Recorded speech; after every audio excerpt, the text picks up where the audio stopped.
Sir இந்த படம் வந்து 30 வயசுக்கு மேல கல்யாணம் ஆகாத இளைஞர்களை பத்தி நிறைய பேசுது அப்படின்னாங்க. சமீப காலமா 2-3 வருஷத்துல நிறைய பேர் ஜென்ஸ் வந்து பொண்ணு கிடைக்காம கஷ்டப்படுறாங்க. அப்படியே பொண்ணு கிடைச்சாலும் எல்லா பொண்ணும் ஐடி கேட்கறாங்க, இன்ஜினியரிங்காங்க, டாக்டருங்காங்க, மற்ற கொஞ்சம் கவர்மெண்ட் வேலை. இந்த மற்றவங்க எல்லாம் வந்து ரொம்ப பாதிக்கப்படுறாங்க. ஒரு மீடியா வச்சுக்கோங்க, கேமராமேன் வச்சுக்கோங்க, நடிகர் வச்சுக்கோங்க, ஒரு பிரைவேட்ல வேலை பார்க்கவங்க எல்லாம். அதை பத்தி என்ன சொல்ல வரீங்க? இந்த படம் என்ன சொல்ல வருது?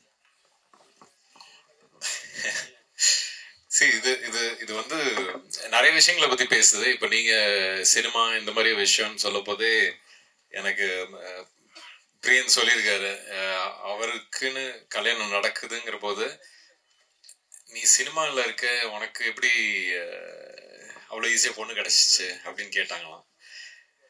ஏதோ ஒரு லக்குன்னு தான் நான் நினைக்கிறேன். பட் அதையும் தாண்டி நிறைய விஷயங்களை பற்றி பேசுது. அதெல்லாம் நீங்கள் படம் பார்த்து புரிஞ்சுக்கணும்னு நான் நம்புகிறேன். ஏன்னா ஜாலியாக தான் சொல்லியிருக்கோம், யோசிக்க வேண்டிய விஷயம், ஆனால் ஜாலியாக சொல்கிற விதத்தில் சொல்லியிருக்கோம். நான் இப்போ ஏதாவது சொல்லுவேன் ஜாலிக்கு, அப்புறம் அதை எடுத்து வேற ஏதாவது பிரச்சனையாக்கி விட்டுருவீங்க. ஸோ அதனால உள்ளபடி நல்ல கேள்விதான். பட் ஆனா நீங்க கேட்ட கேள்விக்கு இவரோட அனுபவமே இருக்கு. அதுக்குதான் சார் மிஸ்கின் சாரை வந்து கொஞ்ச நாள் முன்னாடி நம்ம தாஸ் சார் வந்து இதே மேடையில வாங்குவாங்கன்னு வாங்கினாரு. ஆமா, பார்த்தேன். இதே இடத்துல அவ்வளவு பெரிய ஆளா அப்படின்னு கேட்டவர் திடீர்னு அவருக்கு நடிக்கிற படத்தையே, அவர் வில்லனா நடிக்கிற படத்துலயே இறக்கி இருக்கீங்களே, அவர் வாய்ஸ் எப்படி சூஸ் பண்ணி அவர் பாடுவாரான்னு முதல்ல இது பண்ணீங்களா? இல்ல, இது இந்த கேள்வி அவ மிஸ்கின் பாடினதை பத்தி பேசணுமா இல்ல அதை பத்தி சொல்லணுமா? எப்படின்னு சொல்லலாம். இல்ல என்னன்னா நம்ம கலைஞர்களா இருக்கும் பொழுது, நம்ம உணர்ச்சி பெருகும் பொழுது நம்ம சிலது பேசலாம். ஆமாமா, இல்ல என்னன்னா அதான் அது ஒரு இஷ்யூ சார்ந்து அவர் பேசினாரு. பட் தனிப்பட்ட முறையில எல்லாம் அப்படி எதுவும் இல்லைன்னு நான் நினைக்கிறேன். அவர் அப்படியும் சொல்லவும் இல்லை. அதே மாதிரி மிஸ்கின் சார் கிட்டயுமே நான் சொன்னேன், அவர் இந்த படத்துல பாடி சூப்பர் நடிச்சிருக்காரா, சூப்பர் அப்படின்னு தான். ஸோ கலைஞர்கள் என்னன்னா இப்ப பொதுவா வெளியில இருந்து பார்க்கும்போது இவருக்கு அவர் போட்டி, இவரை சொல்லிட்டாரு அப்படின்றதெல்லாம் வந்து ஆக்சுவலா உள்ள எதுவுமே இருக்காது. அடுத்த நாள் திரும்ப இதே இண்டஸ்ட்ரியில தான் நம்ம இருக்கணும். ஸோ அதனால இந்த மனிதாபிமானம்ன்றது எல்லாருக்குமே, ஏன்னா மனிதர்களா படாத கஷ்டம் கிடையாது, இல்லை நிறைய இடிபட்டு தான் ஒரு இடத்துக்கு வரும். ஸோ அதனால அங்க ஃபுல் ஸ்டாப் வச்சுட்டு மிஸ்கின் சார் பாடினதுக்கு வரேன். எனக்கு வந்து பொதுவாகவே முதல் படத்துல இருந்தே அவருடைய வாய்ஸ்ல ஏதோ அவர் நல்ல மியூசிக் சென்ஸ் இருக்கிற ஆளு. என்னோட குருநாதர் வந்து சஞ்சய் சுப்பிரமணியம் சொல்லி ரொம்ப ஃபேமஸ், தெரியும், சங்கீத கலாநிதி, ரொம்ப பெரிய இசையில வந்து ரொம்ப வல்லுநர்களுக்கு தான் அந்த விருது கொடுப்பாங்க. ஸோ அவரும் மிஸ்கின் சாரும் ரொம்ப க்ளோஸா பழகுவாங்க, மியூசிக் பத்தி பேசுவாங்க, லிட்ரேச்சர் பத்தி பேசுவாங்க. நான் பேசும்பொழுதுமே வந்து சொல்லி தெரியணுன்றதுல அவ்வளோ ஒரு ஸ்பஞ்ச் மாதிரி அவர் அப்சர்வ் பண்ணாத விஷயமே கிடையாது. மியூசிக்னு வரும்பொழுது அவர் சிலது எதிர்பார்ப்பார் இல்லையா? ஸோ அந்த தயக்கம் இருந்தது. இந்த பாட்டை அனுப்பும்போது என்னடா சூப் சாங் அனுப்புறமே அப்படின்ற ஒரு சின்ன தயக்கம் இருந்தது. பட் அதை கேட்டுட்டு வந்து அவர் அது மியூசிக்கெல்லாம் ரொம்ப அந்த ஸ்ட்ரிங்ஸ் எல்லாம் சூப்பரா இருக்கே, இந்த இடம் கையில வந்ததெல்லாம் காணாம போகுது, இந்த லைன்ல வந்து ஒரு சோல் இருக்கு அப்படின்லாம் நோட்டீஸ் பண்ணி சொன்னாரு. ஸோ அதனால வந்து அவர் ரொம்ப சிறந்த பாடகர். ஆக்சுவலா அவர் இன்னும் ரிலீஸ் ஆகாத ஒரு பாட்டு நான் அவர் பாடி ஒரு படத்துல கேட்டேன், ஒருத்தங்க பிளே பண்ணி காமிச்சாங்க, அவ்வளவு அருமையா இருந்தது. ஸோ அதனால அவர் மியூசிக்குமே கத்துக்கிறார், மியூசிக் படிக்க கூட செய்வாருன்ற கூட கேள்விப்பட்டிருக்கேன். ஸோ அதனால ஒரு மியூசிஷியனா தான் அவரை பாட கூப்பிட்டேனே தவிர ஒரு விளம்பரத்துக்காகவோ அதுக்காக கூப்பிடல. ஆக்சுவலா ஒரு சிங்கரா ரொம்ப சிறப்பா இருக்கும் அவர் பாடினான்றதான் ஐடியா. டைரக்டர் சார் இப்போ லவ் மேரேஜ், அரேஞ்ச் மேரேஜுங்கிறது ஒரு சமூகத்துல சில கட்டுப்பாடுகளுக்குள்ள அடங்கி திருமணம் செய்கிறது. லவ் மேரேஜுங்கிறது சில கட்டுப்பாடுகளை மீறி திருமணம் செய்கிறது. இப்போ இது லவ் மேரேஜ் என்கரேஜ் பண்ற மாதிரி நீங்க படம் எடுத்துறீங்களா, இல்ல தவறுன்னு சொல்லி படம் எடுக்கிறீங்களா? இல்லை சார், எது ரைட் எது தப்புன்னு சொல்றது அளவுக்கு நான் இல்லை சார், எனக்கு அது ஐடியா இல்லை. நான் ஜாலியாக ஒரு படம் பண்ணுன்ற ஜோனில் தான் எடுத்தது சார். இந்த படத்தில் கருத்தோ அந்த மாதிரி விஷயங்கள்லாம் எதுவும் இல்லை. நீங்கள் சொல்கிற மாதிரி லவ் மேரேஜை ஆதரிக்கிற மாதிரியோ சரி, அரேஞ்ச் மேரேஜ் எதிர்த்து பேசுகிற மாதிரியும் இல்லை, அது அப்படி இல்லை. பட் பர்சனலாக கேட்டிங்கன்னா வேணால் சொல்லலாம் சார். பர்சனலாக லவ் மேரேஜ் ஒரு பெட்டர் சாய்ஸாக நான் ஃபீல் பண்ணுறேன். எனக்கு அது பெட்டராக இருந்திருக்கு. நான் லவ் மேரேஜ் பண்ணேன், எனக்கு பெட்டராக இருந்துச்சு. எல்லாரும் அதே மாதிரி பண்ணால் நல்லா தான் இருக்கும், சூப்பராக இருக்கும், ஜாலியாக இருக்கலாம். டாக்டர் சார் லவ் மேரேஜ் லவ்ல மேலே வந்து ஒரு அண்டர்ஃபீல் கோடு வருது. ஏன் அந்த அண்டர்ஃபீல்? ஏன்னா வந்து இப்போ நம்ம படிச்சோன்னு வச்சுங்களேன், பாதியில நிப்பாட்டினா அந்த கோடு போடுவாங்க. ஏன் அந்த கோடு? ஒருவேளை லவ் மேரேஜ் வந்து சக்ஸஸ்ஃபுல்லாக ஆகலையா? சார் உண்மையை சொல்லணும்னா இதுக்கு ஏதாவது இன்டெலெக்சுவலாக சொல்லணும்னு ஆசையாக இருக்குது சார். சொல்லுங்க. ஜெனுனாவே டிசைனர் தான் சார் பண்ணாரு. இதுலேருந்து ஏதாவது எடுத்து சொன்னால் சூப்பராக இருக்கும், ஏதாவது கண்டென்ட் ஆகணும்னு ஆசையாக இருக்குது. எனக்கு டக்குன்னு தோண மாட்டேன், அவ்வளோ ஸ்பான்டேனியஸாக வரல சார். ஐயா வந்து சொல்லிட்டுப்பா டக்குன்னு எனக்கு வர மாட்டேங்குது. உண்மையாவே டிசைனர் பண்ணி கொடுத்தாரு சார்.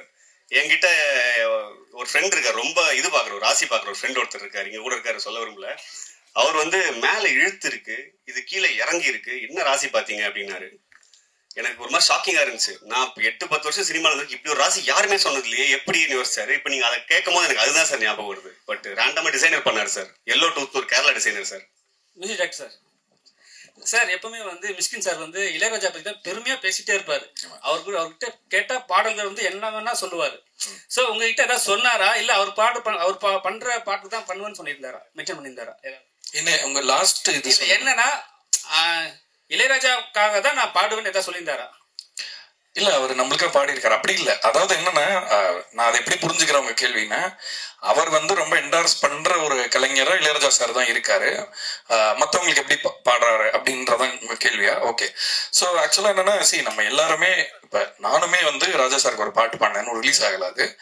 பட் இளையராஜா சார் வந்து ஒரு பெரிய நட்சத்திரம் மாதிரி, அவர் ஒளி வந்து யார் மேலேயுமே படமா இருக்காது. ஸோ அந்த ஒரு அடிப்படையில ஒரு ஃபேனா தான் அவர் அதை சொல்றேன். அண்ட் சிறந்த ஒரு கலைஞர் அண்ட் ஒரு நம்ம எல்லாருக்குமே சீனியர் இண்டஸ்ட்ரியில்ன்ற முறையில. But Mysskin sir very very open for collaboration. In fact நான் சொன்னேன், அவர் என்னை பத்தி கேள்விப்பட்டிருந்தாருன்னா இந்த பாட்டை எதிர்பார்த்திருக்க மாட்டார் என்கிட்ட இருந்து. இப்ப ஃபார் எக்ஸாம்பிள் அவர் வந்து ஒரு மாதிரி ஒரு சோல்ஃபுல்லான பாட்டா அந்த மாதிரி இவன் அனுப்புவான் அப்படின்னு அவர் நினைச்சிருந்திருக்கலாம். பட் ஆனா நம்ம அனுப்பின பாட்டு அந்த மாதிரி இல்லைன்னா கூட அந்த பாட்டுக்கு நம்ம கொலாபரேட் பண்ணலாமே, ஜாலியா ஒரு பாட்டு பண்ணலாமேன்ற இதுதான். பொதுவாகவே அவரை பத்தி நான் மிஷ்கின் சாரை பத்தி ஒன்று கிளாரிஃபை பண்ண விரும்புறேன். அவர் வந்து சினிமாவை பத்தி ரொம்ப சீரியஸா பேசுறதுனால அவர் வந்து என்னமோ ரொம்ப சீரியஸான ஆளு, அவருக்கு ஐ மீன் ஒரு ஃபன்னியா இருக்க மாட்டாரு, ஜோவிலா இருக்க முடியாதுன்றல ரொம்ப லைட் ஹார்ட்டடான பர்சனா தான் எனக்கு தோணாரு என்னோட இன்ட்ராக்ஷன்ல இருந்து. அண்ட் இளையராஜா சாரோட லவ் வந்து அவரோட பர்சனல் லவ். பட் உங்களுக்கும் தெரியும், நான் வந்து ராஜா சாரோட பெரிய ரசிகன் அப்படிங்கறதுனால அந்த ஒரு புள்ளியில இணைஞ்சோன்னு நினைக்கிறேன். ஐ திங்க் ரெண்டு பேருக்குமே அந்த ஒரு சென்சிபிலிட்டி பிடிச்சதுனால மேபி அப்படி தோணுச்சு. சார் மிஷ்கின் சார் ரொம்ப நேரம் எடுத்துக்கிட்டாரா பாடுறதுக்கு? 2 மணி நேரத்துல முடிச்சுட்டாரு. ஆக்சுவலா ஒரு பாட்டு வந்து ஒரே ஒரு வாட்டி தான் கேட்டாரு, வந்துட்டு பாடிட்டு அப்படியே கிளம்பிட்டாருன்னா அடுத்த ஒரு ஷூட் இருந்தது, ரொம்ப அருமையா பாடினாரு. சார் மிஷ்கின் சார் எப்பவுமே எல்லா படத்துக்கும் ப்ரொமோஷனுக்கு வருவாரு. லாஸ்ட் ஒரு மேடையில வந்து ப்ரமோஷன் கூப்பிட்டா 5 லட்சம் ரூபாய் கொடுத்தாதான் வருவேன்னு சொன்னாரு. நீங்க என்ன கூப்பிட்டு பாத்தீங்களா? இல்ல எனக்கு அதை பத்தி தனிப்பட்ட கருத்துல எனக்கு தெரியவும் தெரியாது, தெரிஞ்சாலும் நான் சொல்லக்கூடிய ஆள் இல்ல, எனக்கு அதை பத்தி தெரியல. சார் நீங்க வந்து அரேஞ்ச்மெண்ட் மேரேஜ் நினைக்கிறேன், ஆனா அன்னை இல்லத்துல நிறைய காதல் திருமணம், இப்போ கூட காதல் திருமணம் நடந்திருக்கு. உங்களோட தனிப்பட்ட பார்வையில இப்போ உள்ள ஜெனரேஷன் வந்து லவ் மேரேஜ் பெஸ்டா அரேஞ்ச்மெண்ட் மேரேஜ்? தனிப்பட்ட முறையில லவ் இல்லாம மேரேஜ் ஒர்க் ஆகாது, அது தெரிஞ்ச ஒரு விஷயம். காலம் மாறிக்கிட்டு இருக்கு, அதுக்கேற்ற மாதிரி படங்களும் மாறிக்கிட்டு இருக்கு. படங்கள் மாறுறதே மக்களுக்காக தான், மக்களும் மாறிட்டாங்கன்னு நம்புறேன். ஸோ லவ் தான். ஆக்சுவலி லவ் அண்ட் மேரேஜ் ரெண்டுமே 2 விதமான ஒரு மாதிரி ஒரு அன்கம்ஃபர்டபுள் ஜோன்குள்ள போயிட்டே இருக்கு. அடுத்தடுத்த ஜென்ரேஷன் போக போக லவ்லையும் கமிட் ஆகிறதுக்கு கொஞ்சம் பயப்படுறாங்க, மேரேஜ் கமிட்மெண்ட்டுக்கும் பயப்பட ஆரம்பிச்சிருக்காங்க. அதுக்கு இந்த படத்துல ஏதாவது மெசேஜஸ் இருக்கா? மேம் மெசேஜ் நம்ம சொல்ல ட்ரை பண்ணிருக்கோம். அந்த மெசேஜ் அளவுக்கு நம்ம சீரியஸா பேசலாம் அந்த விஷயத்தை, அதையுமே ஜாலியா தான் பேசியிருக்கோன்றதுனால அது மெசேஜா எடுத்துக்க முடியல. பட் கண்டிப்பா டேக் அவே இருக்கு மேம். ஆப்வியஸா அவங்கவுங்க சாய்ஸ் தான். நான் இப்போ என்னோட சாய்ஸ் தான் சார் ஃபர்ஸ்ட் சார் கேட்ட சார் கிட்ட சொன்னேன், லவ் மேரேஜ் இஸ் மை சாய்ஸ்ன்ற ஒரு விஷயம் இருக்கு. அவங்கவுங்க சாய்ஸ்க்கு விட்டுறது பெட்டர். இப்போ வந்து எனக்கு கடவுள் புண்ணியத்துல லவ் பண்ண ஒருத்தவங்க கிடைச்சாங்க, என்ன லவ் பண்ணாங்க திரும்பன்ற போது எனக்கு அது மேரேஜுக்கு போய் நின்றுச்சு. நான் வாய்ப்பு கிடைக்காம சுத்திட்டு இருந்தா வந்து நான் லவ் மேரேஜ்னு சொல்லியிருக்க மாட்டேன் சார், அரேஞ்ச் மேரேஜ் தான் பெஸ்ட்னு இருப்பேன். எங்க அப்பா காலில் போய் விழுந்து ஒரு பொண்ணு பார்த்தாங்கன்னு கேட்டிருப்பேன். ஸோ பெட்டர் ஆப்ஷன்ஸ் தான், எது கிடைக்குதோ எந்த வாய்ப்பு கிடைக்குதோ அது சூஸ் பண்ணிட்டு போலாம். But anything is better, both is there choice தான். ஓகே, அதே நம்ம டைட்டில்ல வந்து அந்த மேல இருக்கிற கோட் இருக்கு இல்லையா, சோ டு பி கண்டினியூட்னு தான் நான் புரிஞ்சுக்கிட்டேன். Love have to be continued அப்படின்னு. இது இப்போ ஏன்னா படிச்சிட்டு இருக்கிற விஷயத்துக்கு தான் மேல கோடு போடுவாங்க இல்லையா? ஓகே, நான் படிக்கவே மாட்டேன் மேம். சோ லவ் வந்து கண்டினியூ அப்படிங்கறது தான் எனக்கு அந்த மாதிரி தான் தோணுச்சு. சூப்பர் மேம், எனக்கு இப்போ அப்படி தோணுது மேம். நீங்க சொன்னதுக்கு அப்புறம் நான் தெரிஞ்சுக்கிறேன் மேம். சாம்பிள் சார், இந்த சாங் பார்த்தீங்கன்னா நிறைய சாங்ஸ் 90ஸ்க்கு ஏற்ற மாதிரி தான் போடுவீங்க, அந்த லவ் ஃபீல் அந்த மாதிரி தான். நீங்கள் 90s இல்லை 80s? நான் 87 பானு, டெக்னிக்கலி 90s கிட்டு.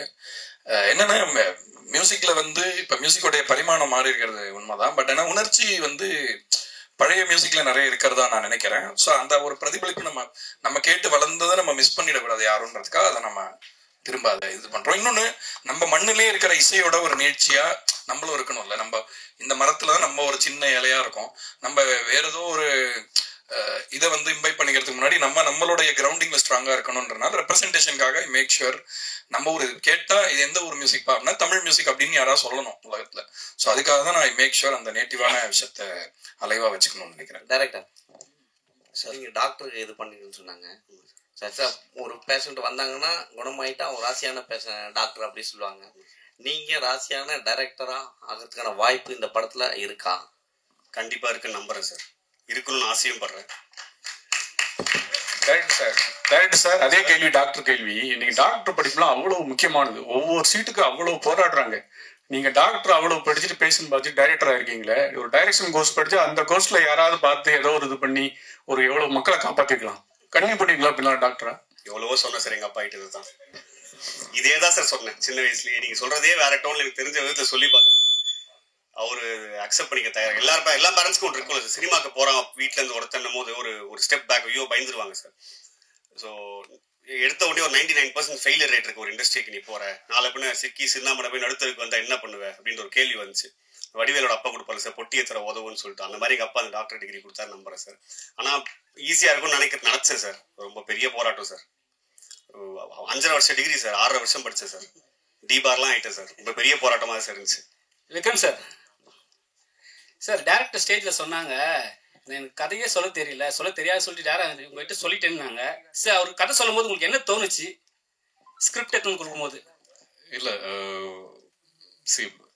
கதை சொல்ல வரவங்க வந்து எப்பவுமே ஒரு பயத்தோட வருவாங்க. அவங்கள எந்த அளவுக்கு நம்ம கம்ஃபர்டபுளா ஆக்குறோமோ அதே மாதிரி அவங்களும் ஆகுவாங்க. ஸோ அவர் அப்படிலாம் சொல்றாரு, நல்லாவே பேசுறாருல்ல, இப்பதான் பாக்குறீங்கல்ல, நல்லாவே சொன்னாரு கதைய. என்ன தேவையோ அதை சொன்னாரு. அதை எடுத்து மிச்சதை வந்து எனக்கு நான் ஸ்கிரிப்ட் படிக்க பிடிக்கும். அதனால அதுக்கப்புறம் ஸ்கிரிப்ட் எடுத்து பார்த்து படிச்சேன்.